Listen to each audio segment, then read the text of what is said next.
Welcome to NTD News Today. I'm Chris Beers. Here are today's top stories. The Pentagon called the leak of U.S. classified documents very serious.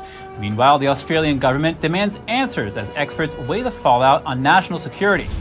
Spending billions to create new products fighting COVID-19 while also ending a major COVID emergency. The federal government this week taking both those steps. As President Biden's approval rating approaches record lows, the third Democrat lawmaker within a month switches to the GOP. This time, it's a Louisiana state lawmaker. Former President Trump's recent indictment is making waves in U.S. politics. But what about U.S. foreign affairs? We'll take a deep dive.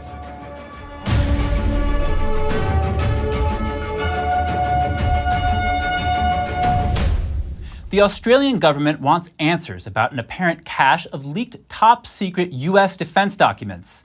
Meanwhile, Security Council spokesman John Kirby says the White House doesn't know whether the leak has been contained.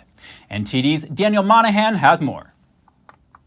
Defense documents marked top secret and secret were allegedly published on social media platforms like Discord, Twitter, and Telegram. The issue of maintaining the security of information is critical to the development of national capability and to the trust and confidence across allies and partners. The documents from late February and early March appeared to show maps and details about weapons deliveries. Some also appeared to show geographical locations for frontline Russian and Ukrainian military units and artillery guns. The Australian government says it finds the disclosure of U.S. classified information concerning. It is being investigated seriously by U.S. authorities. The documents have not been verified yet, and some analysts say they may have been altered. In at least one case, the documents appear to have been modified to show much lower Russian troop fatality numbers than the estimated 200,000 killed and wounded. One document outlined how Ukraine's air defense systems would be depleted by May 2nd at the current usage rate. Ukrainian authorities say the classified documents detailing secret U.S. and NATO plans to help Kyiv could be part of a Kremlin disinformation operation. The Pentagon called the leak a very serious risk to national security. It is also warning about the spread of disinformation. Officials say the documents also touched upon China and the Middle East, including information about Israel's Mossad spy agency. Strategic Studies professor Thomas Ridd called the leak highly embarrassing. This is one of the most damaging intelligence leaks this century so far. Ridd says the leak is comprised of finished intelligence products sourced from very sensitive sources, adding that human sources are also involved. And so adversaries will try to discover how the United States intelligence community was able to collect on them, change their setup, potentially go after spies. He says future would-be spies will wonder if the U.S. can keep secrets anymore. Ridd explained that finished intelligence reports in some cases are highly specific, referring to specific conversations that individuals had or a specific thing that the Russian Ministry of Defense was planning to do in Ukraine or with their own assets in country. The professor says the more specific the reports, the more likely the enemy tracking it down will succeed. Meanwhile, South Korea says leaked internal discussions reportedly from top South Korean security officials were untrue and altered. One of the documents gave details of South Korean officials discussing pressure on Seoul to help supply weapons to Ukraine. The documents suggest the U.S. could have been spying on South Korea. Daniel Monahan, NTD News. The federal government this week taking multiple measures regarding COVID-19. On one hand, it's ending the national emergency, while on the other, it's starting a multi-billion-dollar effort for new vaccine and treatment. Here's the story. The Biden administration is launching a $5 billion initiative to speed up the development of new vaccines and treatments for COVID-19. The White House said in a statement to the Epoch Times, to stay ahead of the rapidly evolving virus that causes COVID-19, Project NextGen will accelerate and streamline the rapid development of the next generation of vaccines and treatments through public-private collaborations. Project NextGen takes a similar approach to its predecessor, Operation Warp Speed, launched under the Trump administration in 2020. They're similar in that they're partnering with private sector companies to accelerate the development of vaccines and therapeutics. The administration's COVID response coordinator told the Washington Post, "It's been very clear to us that the market on this is moving very slowly. There's a lot that the government can do, the administration can do, to speed up those tools."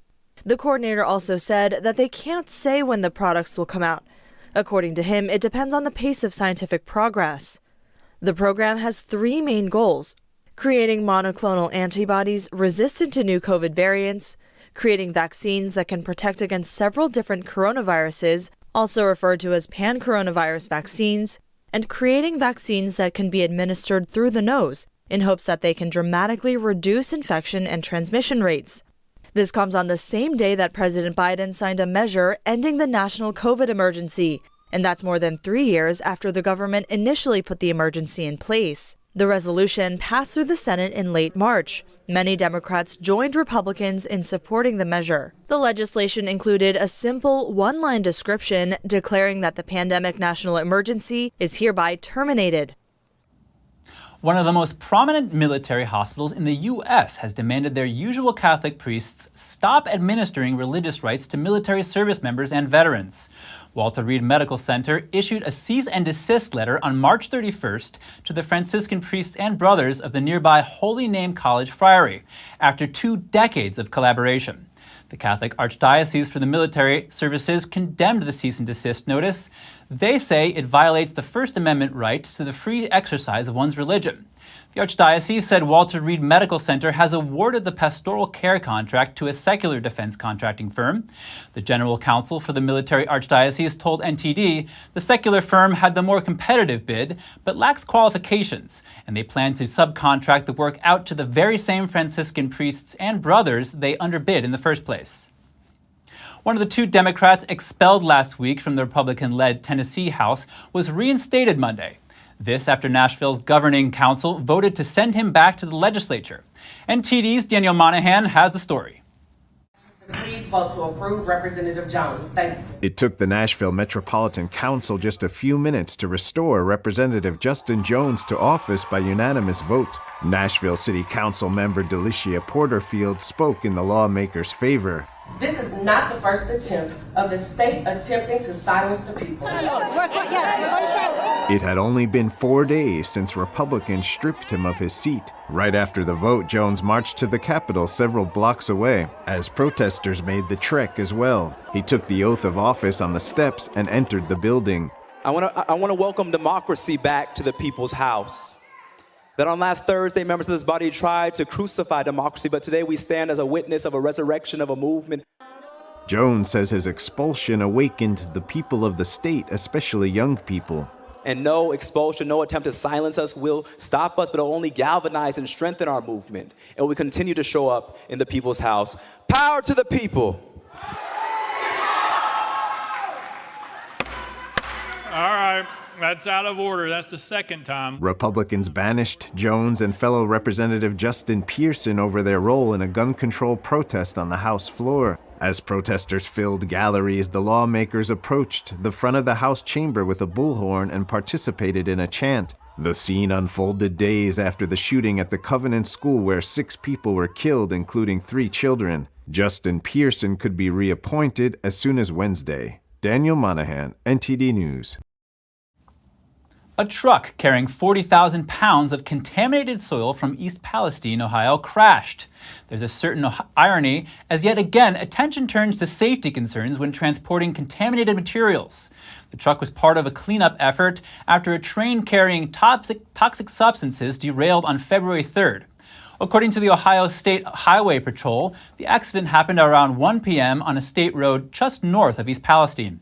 Law enforcement says the truck was traveling north when it went off of the right side of the roadway, struck a ditch and utility pole, and ultimately overturned. Around 20,000 pounds of soil spilled onto the road and surrounding area, but the Ohio Environmental Protection Agency reported that the spill was contained and not threatening nearby waterways. Troopers told local media the driver of the truck suffered minor injuries and was given a ticket. Dozens of Venezuelan migrants made their way to the Mexican border yesterday after rumors emerged they would be able to enter the U.S. It follows an earlier announcement by the Biden administration that it would speed up asylum screenings. NTD's Cost Jimenez tells us more.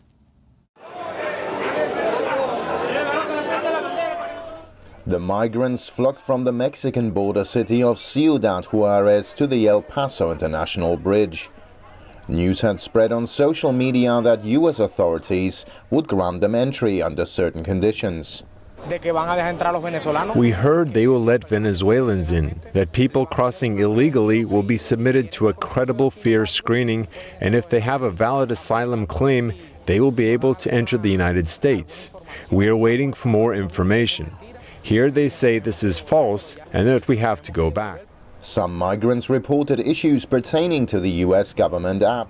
We can't access CBP-1. Not children, adults, or grandparents can access CBP-1. Tensions rose at the border between Mexican border citizens who needed to enter the U.S. for work or study and migrants waiting for more information at the gate. According to the Department of Homeland Security, faster asylum screenings will be initiated beginning next week. The Biden administration has implemented new border restrictions. It comes as the U.S. is dealing with a record number of illegal immigrant crossings. Cost Jimenez, NTD News. Mexican security officials are in the United States this week to discuss fentanyl. The two countries will discuss the trafficking of the deadly opioid and weapons. Here's Mexican President López Obrador. If fentanyl is not produced in China, then where is it produced?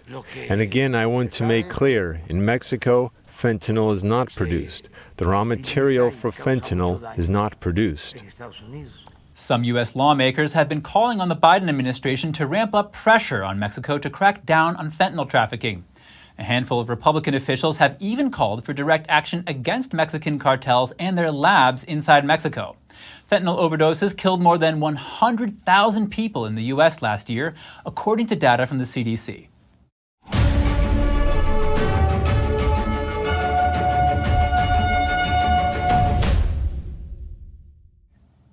House Republicans have set a field hearing on Manhattan District Attorney Alvin Bragg's policies.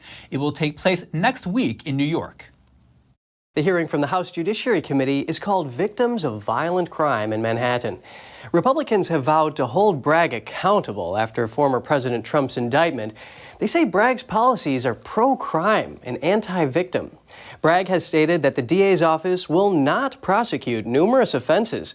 Those include most trespassing violations, resisting arrest, marijuana misdemeanors, and prostitution. He downgraded other offenses like possession of a non-firearm weapon, residential and commercial burglaries, and drug cases.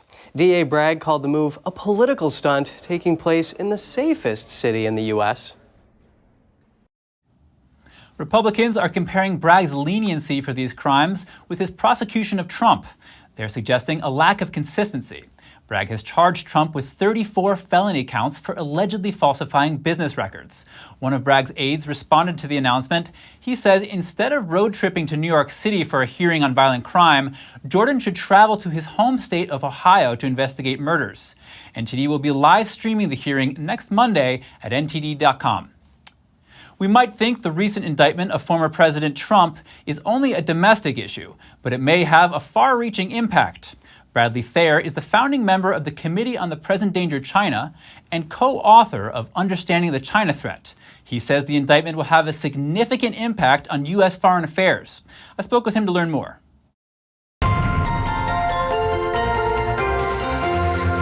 Bradley Thayer, thank you so much for joining us today. It's my pleasure to be with you. In a recent article for the Epoch Times, you said Trump's indictment damages the U.S. and world politics. Some people may think of the indictment as merely a domestic issue. So could you explain how it could be perceived by the international community and the impact of this? Certainly. It used to be said that politics stopped at the water's edge, which meant that no matter what disagreements Americans may have among themselves, that didn't continue into the international realm. Sadly, what we've witnessed over the last few years has been that our politics has had a global effect, has had a global impact on three categories: on allies, on, if you will, the global South, and on U.S. enemies. So this indictment shows, first, that the United States, heretofore, it's been seen as a reliable ally domestic politics of the United States seems to have been supported by certain principles which have existed since the country's founding, one of which is we don't indict or go after the political leaders of the other side. As that is eroded, our allies begin to question our political willingness to assist them with their security problems. For example, the rise of China. Chinese state-run media has seized on Trump's indictment to cast doubt on the legitimacy of the U.S.'s legal system and American democracy. Do you think this indictment could be exploited by U.S. adversaries and hostile nations? It will be indeed. I mean, the Chinese are already doing that in their state media. Again, this is a godsend to China and for all enemies of the United States. The counter to that, of course, is simply the recognition that the United States political system, warts and all, is far superior to China's totalitarian model. So despite the problems that we have, and indeed they are deep cleavages and significant ones, the model that the United States presents to the rest of the world, a society which is open, free market, that follows the rule of law domestically, is a superior one to the corrupt practices of the Chinese Communist Party and the tyranny of Chinese Communist Party's rule in China. The U.S. has problems, but China, of course, is such an odious system that it's committing genocide, for example, against Muslim populations in Xinjiang. And that's an important point of reference, and that should always serve as a counter and a check to those who would seek to compare the Chinese system with the U.S. system.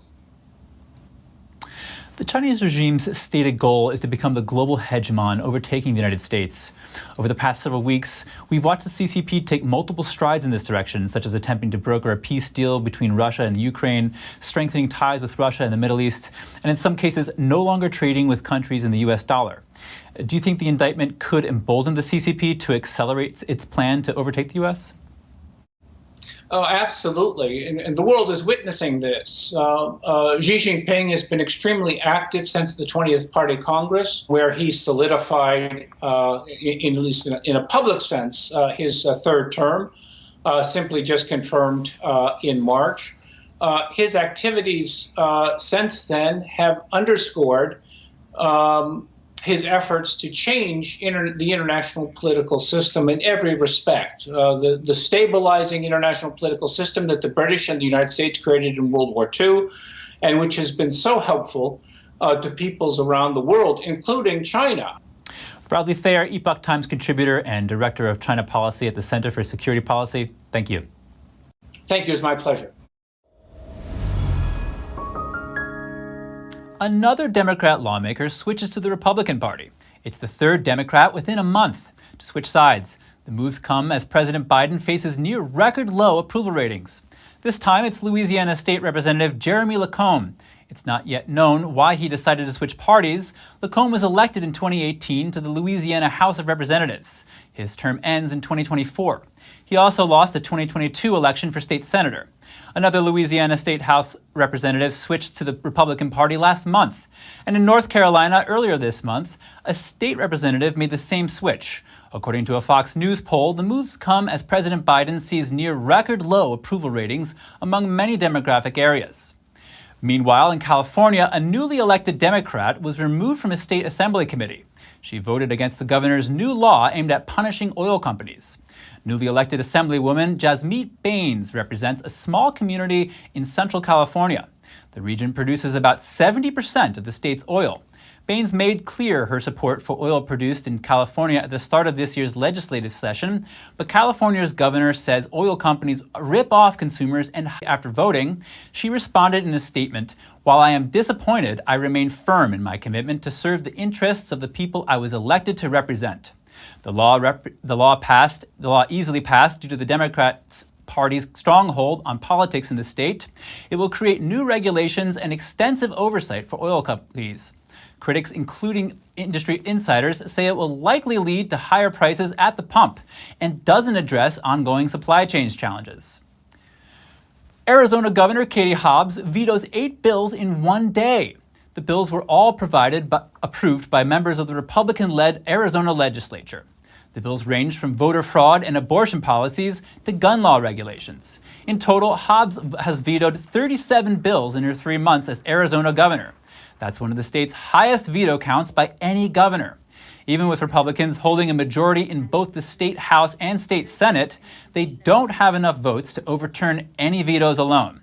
In one case, Republicans accused Hobbs of going against her own policy. They say she vetoed her own recommendation for vote signature verification. Hobbs said the standards in the bill are more appropriately included as part of the Election Procedures Manual, but Republican State Representative Cory McGarr says Hobbs vetoed it simply because a Republican was the one to propose it. Coming up, a new report on Chinese fishing vessels is raising eyebrows. It brings to light China's illegal fishing and spy operations on a global scale. That and more when we return with NTD News.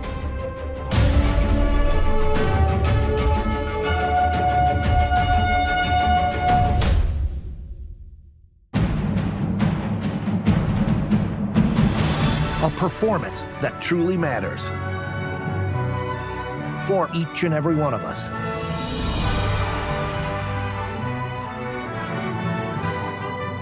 This is what you've been waiting for. See it at least once in your lifetime. Get tickets now at shenyun.com. The Fixture Pioneer, CGM. Professional AI intelligent fixtures. All-round integration of 4 systems. High precision, high durability, high quality. 2-micrometer repetition accuracy. More than 80 patent certificates. ISO 9001 approved. Precision clamping to meet your every need. CGM has it all. Pride of Taiwan. CGM.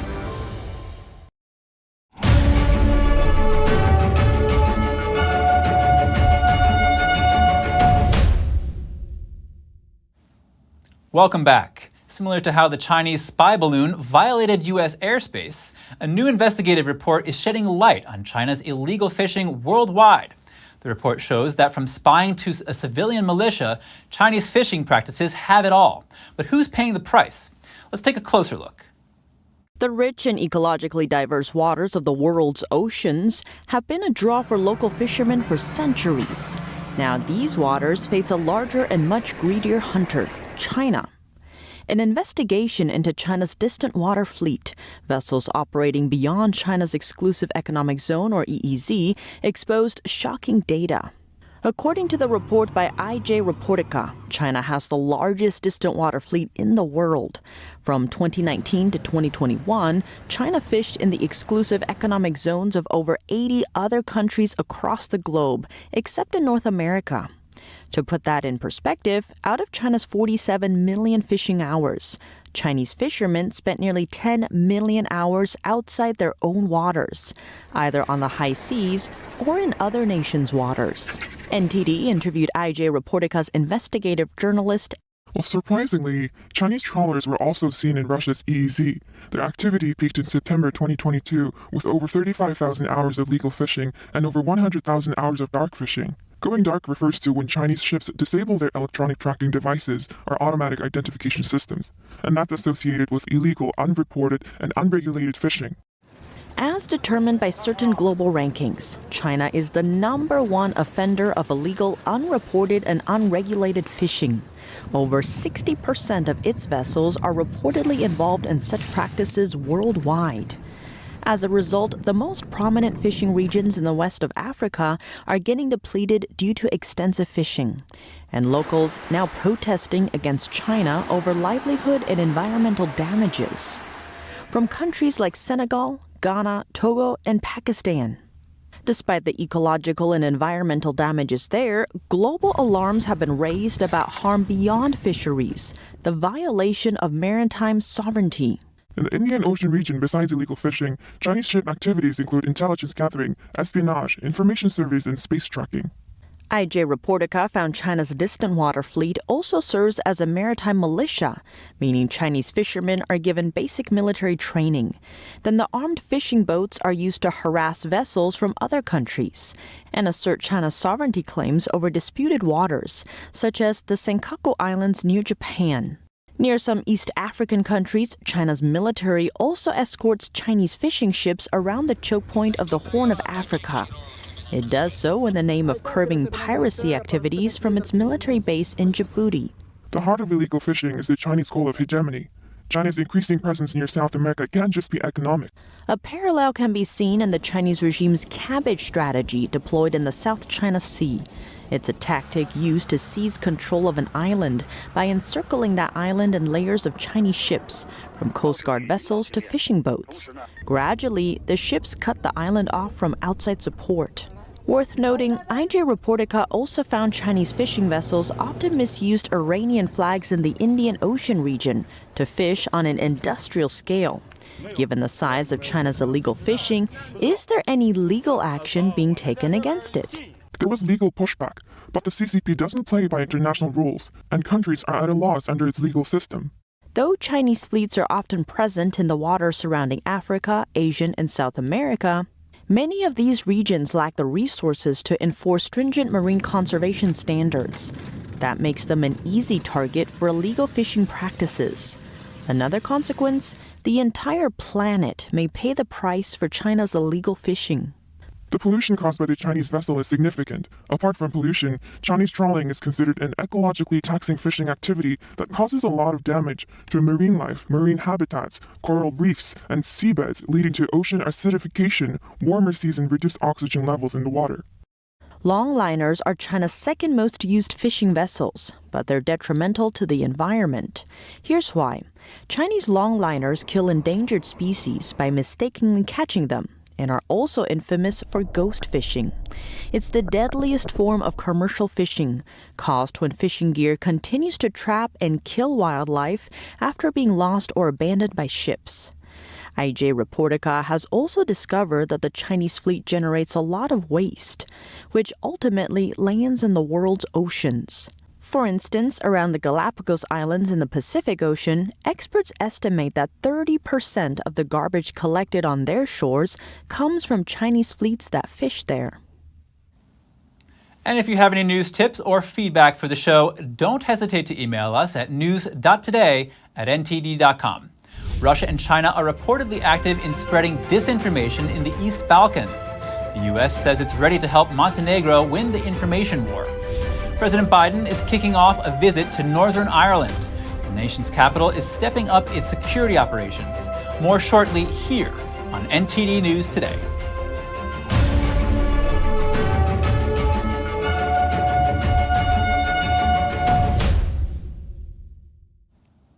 The United States says it's prepared to help Montenegro fight disinformation by Russia and China, and countries encounter other threats in the information space. Here's U.S. envoy James Rubin.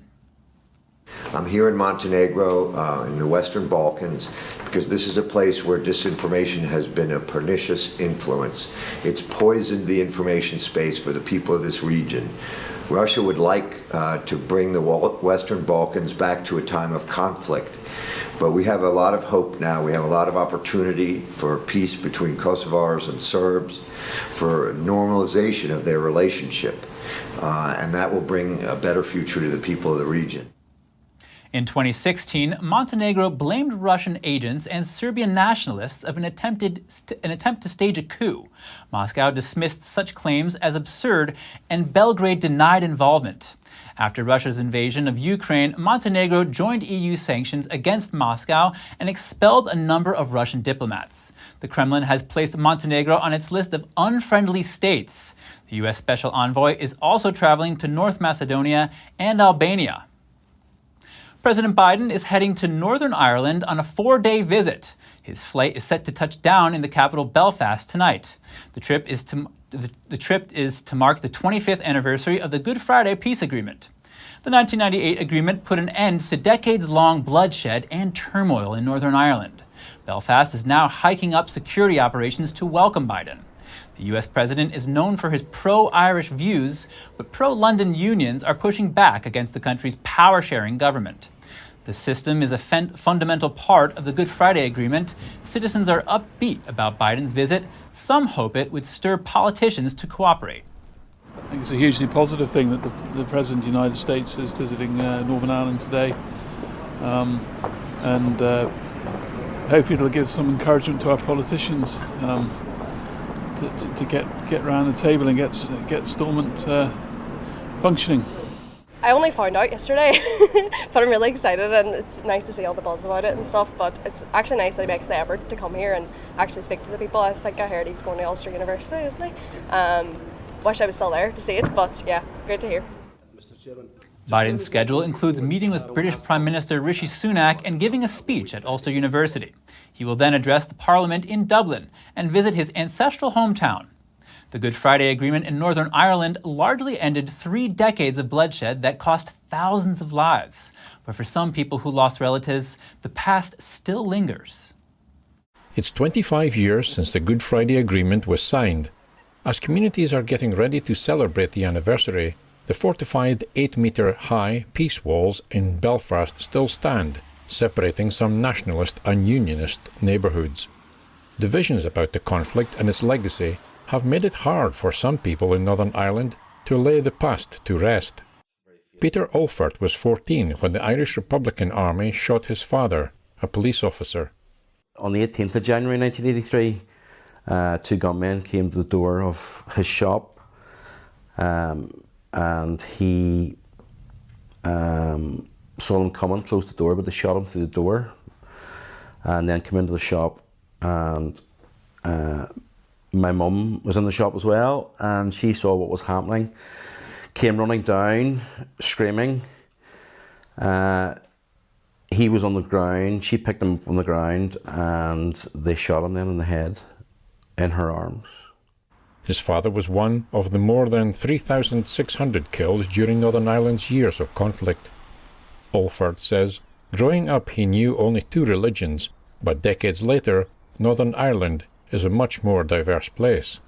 It is time, in my opinion, to draw a line in the sand and move forward. It would appear that some of those in politics aren't willing to do that. Some show a different approach to the past. Mark Thompson lost his brother, Peter, to British Army bullets. He thinks Northern Ireland can't go forward until it fully confronts its unfinished business. The lessons of any society emerging from conflict is you can't sweep it under the carpet, because you provide it to a new generation, and it reinvigorates some of the grievances that lead to further conflict. While he concedes it's an imperfect peace, he welcomes the Good Friday Agreement. There are thousands of people that are probably spared injury and bereavement and imprisonment today because of the agreement, so I welcome it. During the Troubles, downtown Belfast was a ghost town at night, surrounded by a security ring of steel. A guide who leads walking tours focused on Belfast's bloody past said young people led the city into a much more peaceful society. There is a great deal of marriage between Protestants and Catholics, which during the conflict was quite a dangerous thing for people living in certain areas, so it's become quite normal now. Organised religion has almost collapsed in this society, and where religion was a dividing force, the fact that it's no longer a big part of many people's lives has let a lot of tensions relax, very much so that people are no longer seeing so much people from another area as the other side. In a changing Northern Ireland, Catholics now outnumber Protestants for the first time, and more than 40% of people now identify as neither nationalist nor unionist. Some argue that the power-sharing structure set up by the agreement no longer works. Whether Northern Ireland will remain part of the UK or join the South in the long run, the issue that fueled the Troubles remains unresolved. But at least now there is peace. More on the aftermath of the Irish conflict. The UK government now wants a new amnesty to draw a line under the conflict. But for the many relatives of the thousands killed, the peace accord has offered little closure over the past 25 years. My life changed greatly in 1983 when Dad was killed. Everything changed. And no one cares. No one cares. And it's very, very difficult to live knowing that my whole life was changed with one bullet, and the people that done that will never be brought to justice. Like many who lost loved ones during the decades-long conflict in Northern Ireland, Andrea Brown hoped the Good Friday Agreement would address their suffering as a necessary element of reconciliation. But 25 years on from its signing, victims' families argue the deal has failed in that ambition. Andrea's police officer father, Eric Brown, was shot dead. 5 years later, she herself was injured in a bomb blast that claimed the lives of 6 soldiers. On that night, we were in the bridal shop and a van exploded outside, killing 6 soldiers. And I received injuries that night. And from then, I have suffered with pain, anxiety, PTSD, and then 10 years ago I ended up in a wheelchair, which is caused by the trauma of the bomb explosion that night. Proposed British government legislation for an amnesty for former soldiers and individuals involved in the conflict has left those still grieving fearful. Alan McBride works at the Wave Trauma Centre, the largest cross-community group for those affected by the Troubles. He lost his wife Sharon and her father to an IRA bomb 5 years before the peace deal. Some people want truth, some people want justice, some people just want acknowledgement, some people want financial restitution, some people want a memorial, you know, and I suppose really what we need is something that actually can allow all of these things to happen in society, and that's what the Stonehouse Agreement was, and that's what the British government have literally torn apart. British ministers say prosecutions are now increasingly unlikely to lead to convictions and speak of the need to draw a line under the conflict. Cathy McIlvany fears decades of campaigning will be wasted if an amnesty is introduced. Nobody has been held accountable for the rape and murder of her sister, Lorraine McCausland, last seen at a bar run by Loyalists in 1987. Lorraine's son Craig was shot dead by another Loyalist group 18 years later. No, I don't think we will, but I'll keep fighting. As a family, we will keep going until... And I think this is what the government wants. Families will die off, because my father's and I died. I took it up. But as a family, no, we won't let it go, because my daughter will take it up after me. And we feel we owe that to each other. And we owe that to my parents. We definitely owe it to my parents. Albania is preparing to open its underground city to tourists. The maze-like structure was built during the country's communist era, and a group of amateurs in St. Petersburg restores antique front doors. It's quickly gaining followers who tip off the group about doors that are about to be tossed. Get the full story just after the break.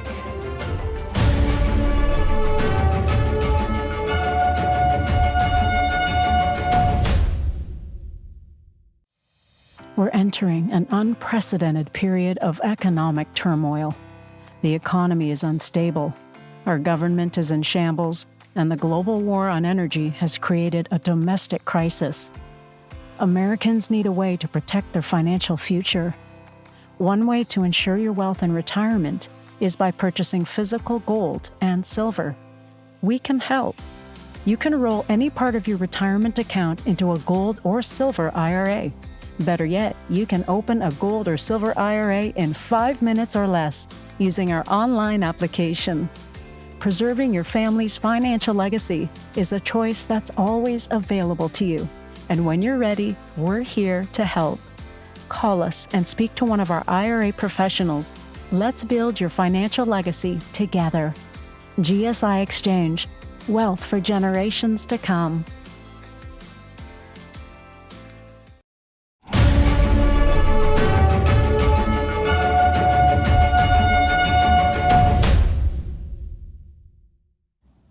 Welcome back. How's the restoration of the iconic Notre Dame Cathedral coming along? The landmark is scheduled to reopen to the public in Paris next year, 5 years after a devastating fire caused severe damage. It was the most haunting image of a sickening afternoon. The spire of Notre Dame crashing through the cathedral roof as flames burned all around.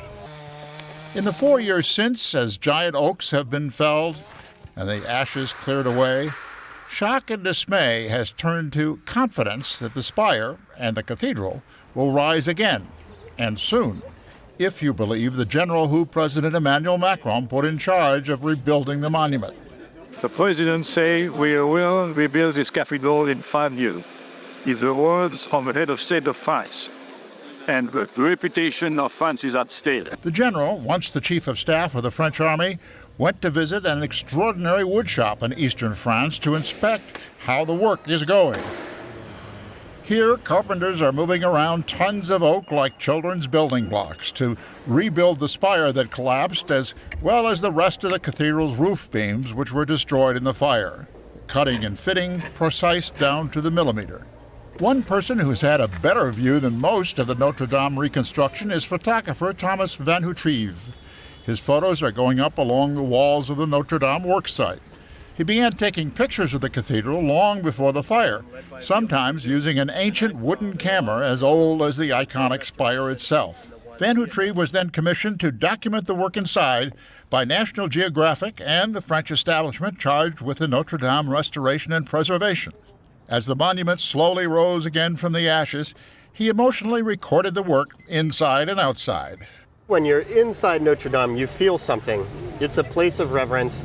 And when you're inside it and you see it in its damaged state, you feel something even more. I mean, it goes straight to your heart. Van Houtrieve has watched firsthand as not only the damage from the fire was cleared away, but as well centuries of grime that had accumulated before the fire.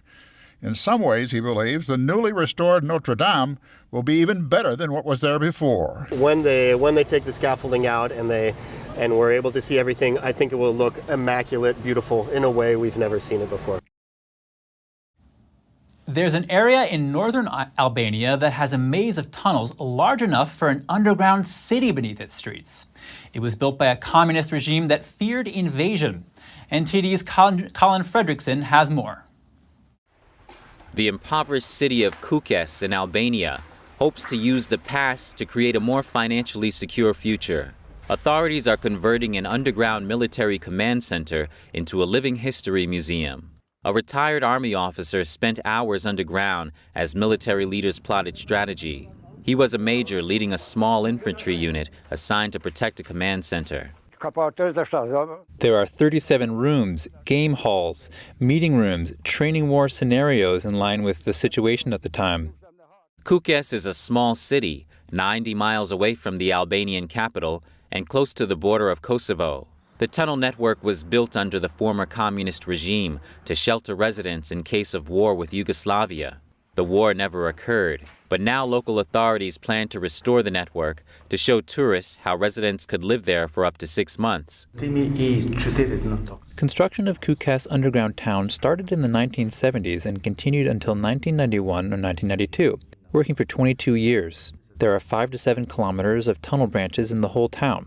It was estimated that 20 to 30,000 people from the Kukës population could be sheltered in case of a chemical or even nuclear war, so that life could be lived below in a town with all its normal activities. The subterranean system in Kukës was the biggest defensive fortification at the time in Europe's poorest country. The military bunkers are 7 floors underground, up to around 100 feet deep, with cement walls over 1.5 feet thick. The underground spaces included a bread factory, a school, a hospital, a maternity home, a prosecutor's office, a police station, a radio station, and a printing house for communist propaganda. There were also spaces to practice shooting and military training. We have noted much interest, especially from the foreigners who have not lived under communism, but also from youngsters who have no knowledge, no information, or have not lived during communism. The tunnels have not been used since 1995. Funds from the European Union will help the restoration project. Colin Fredrickson, NTD News. In St. Petersburg, a group of amateurs restores discarded antique front doors. The team takes pride in saving the heritage of the city's buildings. NTD's Andrew Thomas has the details on the project. Since 2019, amateurs have been rescuing front doors from St. Petersburg's city center. They focus on restoring doors from before the Russian Revolution. The project is called Doors from Garbage Dumps. We save doors from the dump. They are all being thrown away each day in large numbers. Since our creation, that is since 2019, we managed to save around 1,500 doors and a large number of windows. I don't know exactly how many. The group has gained over 16,000 followers on Instagram and 1,000 followers on Telegram. They help the amateurs find doors for restoration. We have Instagram, where they send us photos of doors. We have an Instagram chat in which people also send us various findings. We know many fitters who deal with the dismantling of apartments, and they also send us photos and ask us whether we would take them or not. So where do we find them? Anywhere we can. The co-founder, Valentina Mann, says doors and windows are the soul of a house. It's important for me. I think the devil is in the details, and we lose its details. Doors change, windows change, everything is getting pulled out from inside. There is just a box left from a house. There's less sense in all this. But previously, the city had no restoration organizations specifically for pre-revolutionary doors, and the door restoration work can be pricey. Costs average around $1,300. Plastic windows are simply very cheap. Restoration is more expensive. Doors made of fiberboard are also cheaper. People make investments. They think about whether it would be profitable for them or not, whether they would like a result or not. But when they understand it was worth it in the end, the time was well spent, and we are pleased too. For now, the group only deals with front doors to apartments, but they hope to restore other kinds of doors in the future. Andrew Thomas, NTD News.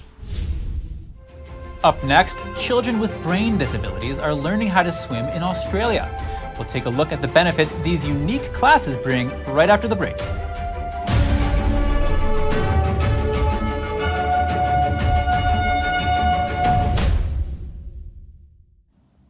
Heading way down south to Australia, children with brain disabilities are getting some help learning how to swim. NTD's Kevin Hogan has more on how these kids are diving right in to better health.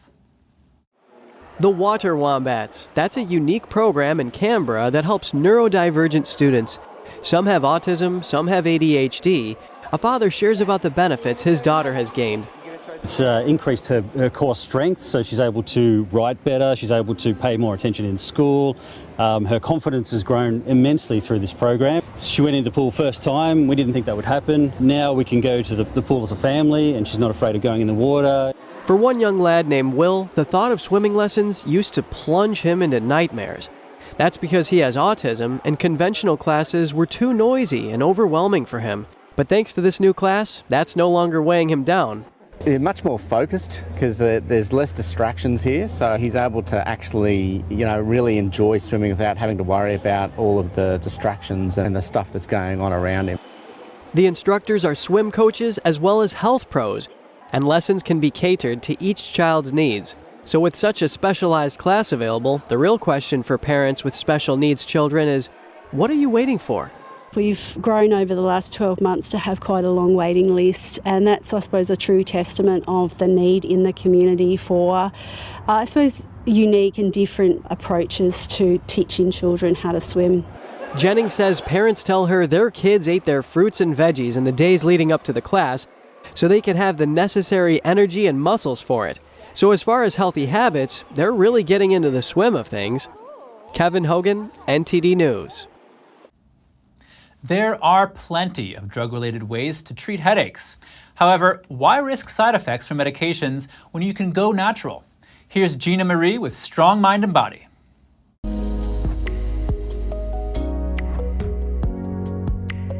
People have been treating headaches naturally for thousands of years. Let's explore some natural remedies, starting with acupuncture. You may want to try traditional Chinese medicine. Headaches and migraine pain can be relieved by unblocking the meridians. According to the findings of a 22 study review, acupuncture was effective.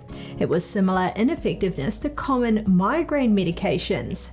Next, let's look at electrolytes. Electrolytes are minerals. These include sodium chloride, magnesium, potassium, and calcium. If they are out of balance, which is usually caused by dehydration, you may get a headache or migraine. To help prevent this, be sure to replace low electrolyte levels by drinking a beverage that contains these essential elements. Next, let's look at essential oils. Essential oils have the ability to ease headaches and migraine pain. Try inhaling the aroma of lavender and peppermint. Place a drop or two on your upper lip or a cotton ball and inhale. Get some relief by rubbing peppermint oil onto your temples or the back of the neck. Next, let's look at ginger. Ginger can relieve headache pain. A study appearing in phytotherapy research reported that ginger powder was comparable to a common prescription drug for migraine. It has been used in natural medicine for centuries. You can use ginger tea or a supplement. And finally, let's look at water. Did you know that not staying adequately hydrated can cause both migraines and tension headaches? So make sure you drink plenty of water daily and eat water-rich foods like fruits and vegetables. A special cherry tree is stealing the hearts of visitors in Washington, D.C. It burst into glorious bloom after striving through thick and thin. Stumpy is a stump-like cherry tree. It grows on the banks of the tidal basin in Washington. With its roots soaked in river water, this little tree has a tough time surviving. The tree gained popularity after an internet user likened it to his own love life. It then went viral on the internet. One thing makes it special: the tree bears flowers every spring, just as beautiful as any other tall, healthy tree. DC visitors cheer on the little tree's resilience. A Michigan couple welcomed a newborn girl last month.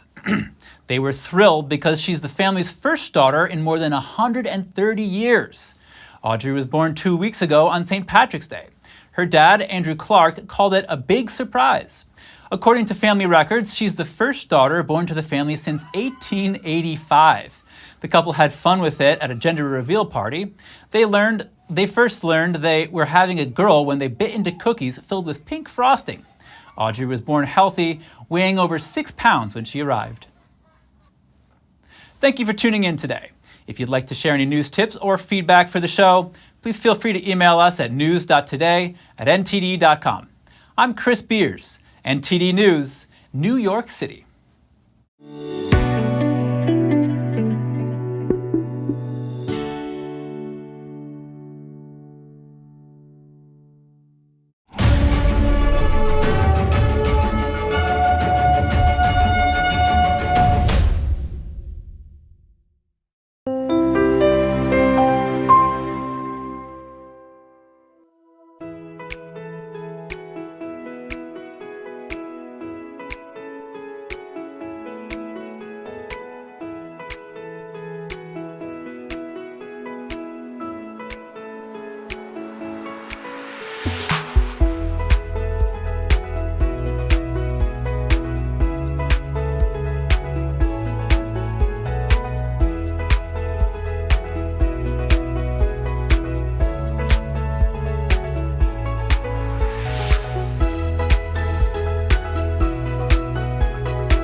Thanks for watching us on YouTube. Thanks for watching us on YouTube. Did you know YouTube only keeps selective videos on its platform? So if you want to make sure you get the full picture, just subscribe to our newsletter. Go to newsletter.ntd.com and sign up. It's free.